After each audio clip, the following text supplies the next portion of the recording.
Dari kecil aja kadang kan orang tua kan memberikan istilah, misalnya penis itu kan burung, terus vagina itu tempe atau gembus kayak gitu kan. Emang dasar orang kayak gue aja yang otaknya kotor. Argonya tambahin dikit aja. Santai aja Uang kali uang bang. uang gue pas-pasan Yorita.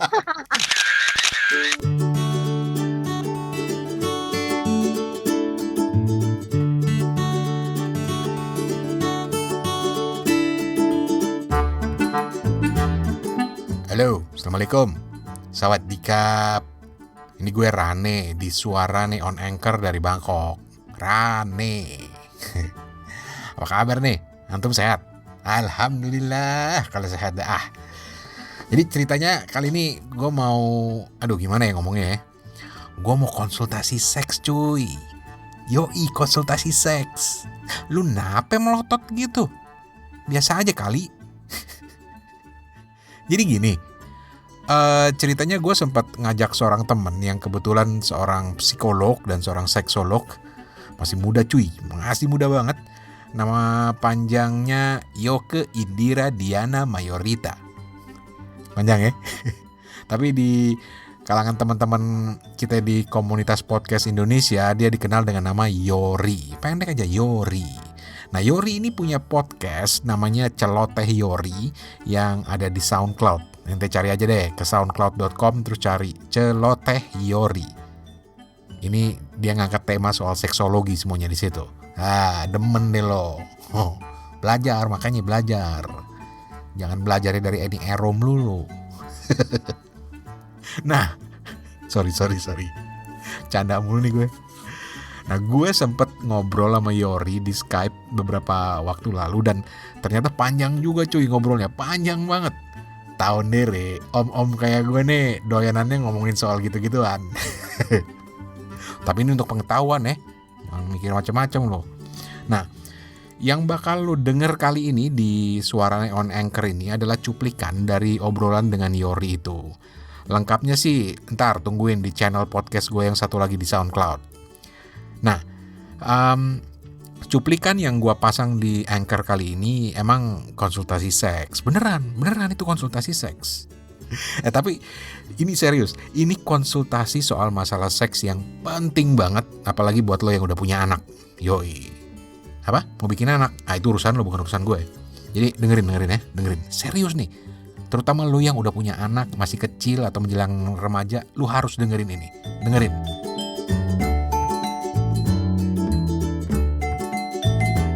Oke, lu boleh jalanin argo lu sebagai seorang psikolog dah, karena ini gue serius bertanya. Kita sekarang udah di tahun 2018, masih banyak kok orang tua yang nggak usah jauh-jauh deh, lu ngomong sama salah satunya gitu loh. Ketika gue harus cerita soal seks ke anak gue, kok gue yang selalu gue bayangin itu adalah soal coitus. Padahal itu kan lebih luas lagi. So saran apa yang lu harus berikan? Karena gue yakin banyak pendengar podcast ini juga yang ada di usia-usia kayak gue atau lebih muda, yang punya anak yang masih kecil, yang nanti waktu Birds and Bees untuk ceramahnya ada gitu. Ceramah Birds and Bees-nya itu akan tiba gitu loh. Harus gimana tuh, Yori? Ya, argonya silakan dijalanin. Kalau gue sih mungkin lebihnya jadi memberikan tahapan sesuai umur ya Bang ya. Jadi kayak misalnya anak kecil usia 5 tahun sendiri sebenarnya udah ada seks edukasinya sendiri, tapi lebih pada ke toilet training, bagaimana membersihkan organ tubuh kayak gitu. Nggak cuma alat kelamin doang ya, bagaimana kalau misalnya habis pulang sekolah nih deh harus ganti baju biar nggak gatel-gatel atau biar nggak pokoknya bagaimana caranya dia mulai bertanggung jawab sama dirinya sendiri kayak gitu. Karena memang Let me stop you there first. Itu termasuk dalam sex education ya? yes, benar. Emang dasar orang kayak gue aja yang otaknya kotor. Karena Lanjut. ya karena memang ya mungkin udah dengar kata seks duluan ya, padahal seks itu kan luas banget gitu loh. Jadi kayak misalnya kenapa banyak kasus pelecehan seksual pada anak kecil dan si anak kecil itu nggak berani ngomong. Karena sebenarnya dia nggak tahu gitu loh. Maksudnya bukan nggak berani ngomong ya, karena mereka tuh nggak tahu apa yang dilakukan orang dewasa terhadap dirinya dia. Kan kadang kan orang dewasa nih kasih permen nanti dibikin enak atau bukan dibikin enak ya maksudnya nanti dibikin asik lah yuk kita mainan kayak gitu-gitu loh dokter-dokteran kayak gitu kan. Jadi kan mereka mikirnya oh ini Mhm. cuma mainan doang kok kayak gitu. Tapi ketika sudah ada dasar seks edukasi kayak misalnya orang tua, adek nanti yang cuma boleh orang lain pegang selain mama papa hanya tangan atau apa. Jadi area leher ke bawah itu orang lain nggak boleh pegang. Kalau ada yang megang, langsung lapor sama mama atau papa kayak gitu. Nah, si anak jadi tahu, oh jadi ini bagian oh kalau tangan sama temen nggak apa-apa, sama ini nggak apa-apa kayak gitu. Tapi kalau udah ibaratnya kayak misalnya bokong, perut itu berarti itu nggak boleh kayak gitu. Nah, itu tuh sebenarnya itu tuh basic basic banget sebenarnya itu part of sex edukasi. Makanya kenapa ya ayo kenapa enggak gitu loh. Toh juga tujuannya juga untuk Mhm. apa ya, melindungi si anak itu juga kayak gitu. Oke, gue sekarang paham. Thank you banget. Karena gue udah paham bahwa, oh itu juga termasuk sex education gitu. Tapi ketika pertanyaan itu sudah mengarah kepada, Mm-mm. eh aku dari mana sih gitu loh. Ah. Atau, ya lu tahu deh pertanyaannya pasti langsung mengarah kepada yang ada di otakku. Gue ngomongnya aja malu.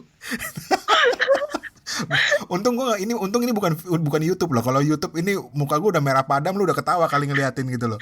Tapi Merah. ketika pertanyaan itu udah sampai ke situ kepada prokreasi, Mm-mm. lah gue pakai istilah yang keren aja biar nggak malu. How do we answer?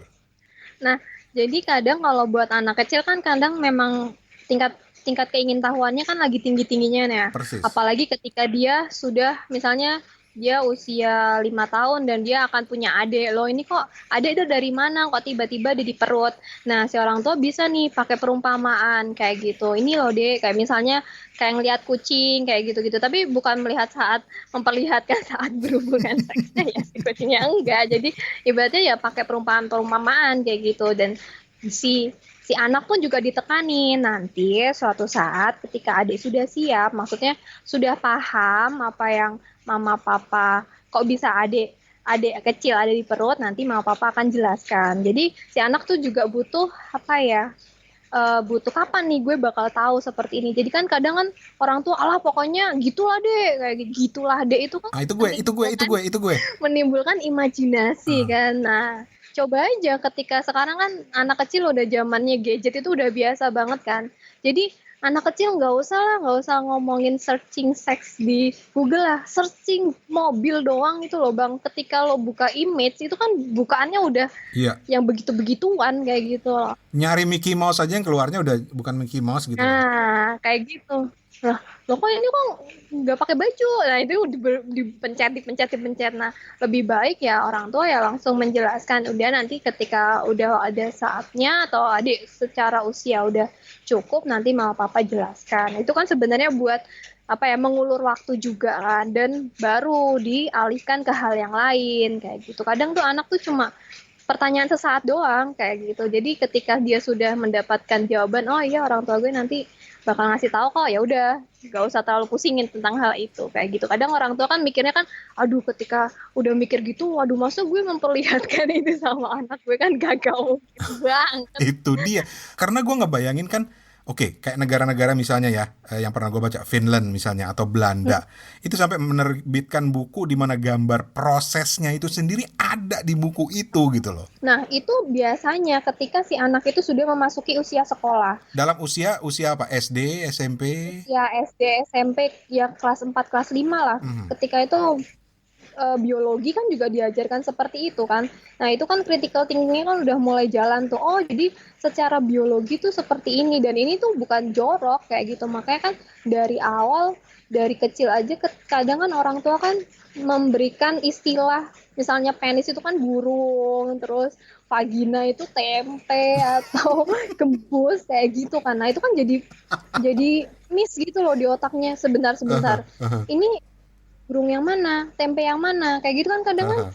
mungkin karena apa kebanyakan orang mengajarkan tentang ambigu ya, jadi ya pikirannya jadi ambigu juga jadinya makanya ketika dasar ya udah ketika ini penis ya penis bukan istilah lain kayak gitu. Jadi ketika mereka sudah pada tahap usia misalnya SD dan ketemu pelajaran biologi, jadi mereka nggak ketawa-ketawa kayak gitu. Jadi kadang kan ya gue juga ngalamin sih Bang, ketika mulai masuk pelajaran biologi, teman-teman gue yang cowok mulai ketawa-ketawa malu, ya itu kelihatan tuh orang tuanya sangat menutupi soal seksual karena kaget kan, iya ampun ini kok gambarnya kayak gini, gambarnya kayak Sementara gue ngebayangin lu nyantai-nyantai aja gitu ya. ya biasa aja, oh ini kok oh kayak gini, jadi kan ya udah gitu, Oke. bukan sesuatu yang tabu, jadi ya disikapinnya biasa aja kayak gitu. Yori, argonya tambahin dikit aja. Santai aja Uang kali Bang. uang gua pas-pasan Yori. Bercanda. Cuy, lu lagi dengerin suara on Anchor bareng gua Rane dari Bangkok yang lagi ngobrol sama Yori. Yori ini teman gue, seorang psikolog dan juga seksolog yang tinggal di Semarang sono. Tapi sebelum lanjut, gue mau ngecek bentar ya, uang gue cukup nggak ya buat terusin konsultasi. Cuy, ini biar gue temen baik nih, gue keren banget sama dia. Tapi biar begitu, dia psikolog profesional men. Wah, ntar lu gue hitungnya 1, 2, cukup nggak ya? Ya udah deh, sambil nungguin lu dengerin dulu deh, ada 2 teman gue yang mau numpang lewat. Ntar balik lagi ya, habis pesan-pesan ini ya. 16, 17, kurang kayaknya.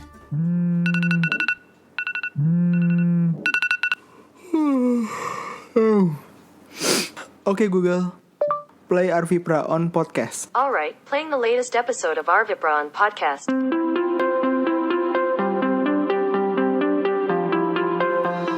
Halo semua, saya Arvi dari Arvipra on podcast. Saya memiliki kemampuan khusus, yaitu membahas gadget dan teknologi hanya menggunakan audio. Bisa didengar di SoundCloud atau Apple Podcast dengan nama Arvipra on podcast. Oke, itu aja, kita lanjut ke iklan berikutnya. Hai pendengar, numpang pause sebentar ya. Cheese! Buat yang mau tahu pose kayak apa sih yang bisa nandain bahwa orang ini umurnya udah 50 tahun lebih nih. Atau gimana sih caranya mendeteksi foto-foto hoax atau tentang ilmu basic fotografi? Yuk mampir ke podcast gue di soundcloud.com/ngecuprus. Gue tunggu di sana ya. Terima kasih buat semuanya. Kembali lagi ke host yang baik hati ini. Bisa aja lo Gil. Tahu aja lo gue baik. Pakai dipoto lagi. Awas lo kalau jelek. Oke.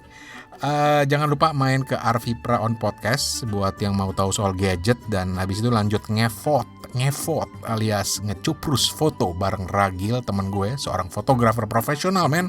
Bukan fotografer keliling kayak di Taman Mini atau di Ancol. Beda levelnya. Walaupun tuh fotografer juga sih. Ya wes lah, jadi ngomong ngelantur.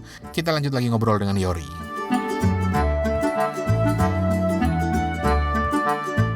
Oke, gue yakin banyak pendengar podcast gue di usia-usia yang punya anak-anak kecil gitu ya. Mungkin seumur-umur anak gue yang udah mulai remaja-remaja awal gitu ya. Pertanyaan gue simpel aja.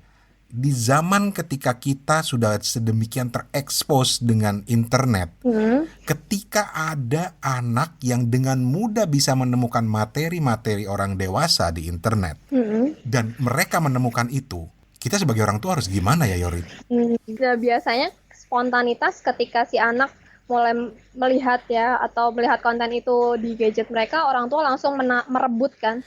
Ya, sorry gue motong, tapi ya gimana nggak merebut men? Lu sendiri tadi cerita kan bahwa lu harus bertahap ya ceritanya gini-gini. Tiba-tiba dia ngelihat ya udah langsung udah triple X, 4X gitu loh misalnya. Katakanlah seperti itu. Gue harus gimana men gitu loh. Nah sebenarnya itu kan ketika merebut itu kan sebenarnya itu orang si anak tuh melihat respon orang tua, dan jadi lo kok seperti ini. Jadi kadang kan ibaratnya ya mungkin direbut iya, tapi dengan ekspresi yang biasa aja kayak gitu loh. Jadi bukan bermaksud untuk ini hal biasa, bukan, tapi ekspresi orang tua terhadap anak itu juga berpengaruh terhadap pemikiran anak juga gitu loh. Jadi ketika orang tua tenang dalam mengambil handphone kayak gitu, Dek, coba papa lihat kayak gitu. Wah, kayaknya ini belum pas deh buat kamu. Dan barulah ketika anak kan mulai tanya, loh emang kenapa Pak? Teman-teman aku aja udah banyak yang nonton kayak gitu. Nah, itu kan mulai terbuka tuh anak. Oh, ternyata jadi tahu si orang tua. Oh, ternyata faktornya tuh dari teman-temannya nih, dari ini. Nah, sebenarnya orang tua jangan langsung tiba-tiba ngejudge dulu kayak gitu, tapi digali dulu si anak apakah ini benar pure hasil keinginan tahu si anak atau memang lingkungannya, karena kebanyakan perilaku anak itu kan dipengaruhi juga sama teman-temannya. Nah, setelah itu baru tuh peran orang tua masuk, jegreng kayak gitu. Jadi ya udah memberikan pengetahuan kalau kalau kayak gini tuh belum pas waktunya buat kamu, lebih baik baru diarahkan ke hal-hal yang memang membuat si anak tuh interest. Jadi jangan secara eksplisit langsung menolak, pokoknya papa nggak mau tahu, kamu tidak boleh gini. Jadi santai aja gitu ya. Santai aja. Jadi ketika orang tua pergi, kebenerin nih, papa pergi, asik, handphonenya dimati lagi, malah penasaran dan mereka malah mencari yang lebih aneh-aneh lagi kayak gitu. Oke. Argo matiin.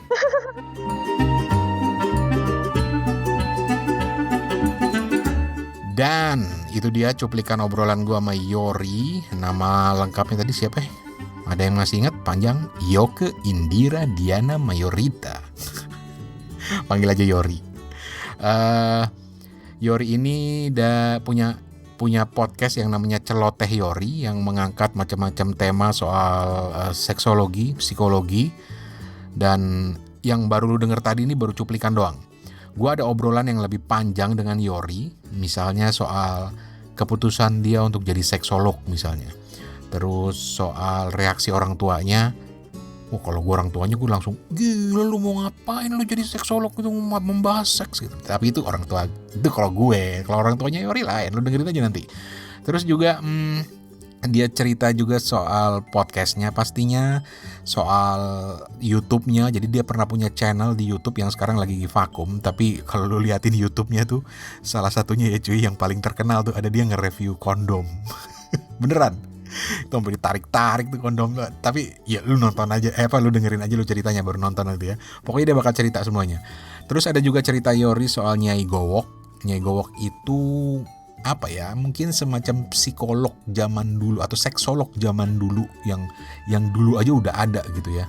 Jadi ini bisa dibilang nenek moyangnya Yori ini para seksolog gitu lah.